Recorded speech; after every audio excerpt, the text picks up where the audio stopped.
मी तडफडून तडफडून तडफडून तडफडून मरून जाईल, पण पैसे घेणार नाही बरं.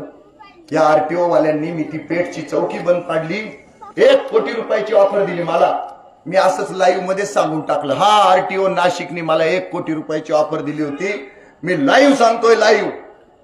रजिस्ट्रार कार्यालय येत ना काका, त्या नाशिक मधल्या 9 रजिस्ट्रार कार्यालयांनी 10,000 रुपये द्यायचे ठरवले होते आणि ग्रामीण भागातल्या 13 रजिस्ट्रार कार्यालयांनी 8,000 रुपये द्यायचं ठरवलं होतं काका. मी ते सुद्धा लाईव्ह घेऊन सांगितलं आणि देणारा हरामखोर माझा क्लासमेट होता.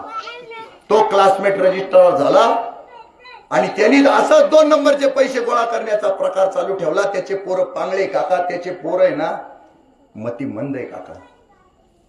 तरी त्याचं डोकं आहे ना चालत नाही मूर्खाचं, की आपल्या घरामध्ये धगधगत अग्निकुंड आहे, आपले पोरं मती मंद आहे, आपण काय शेण खातोय रोज उठून.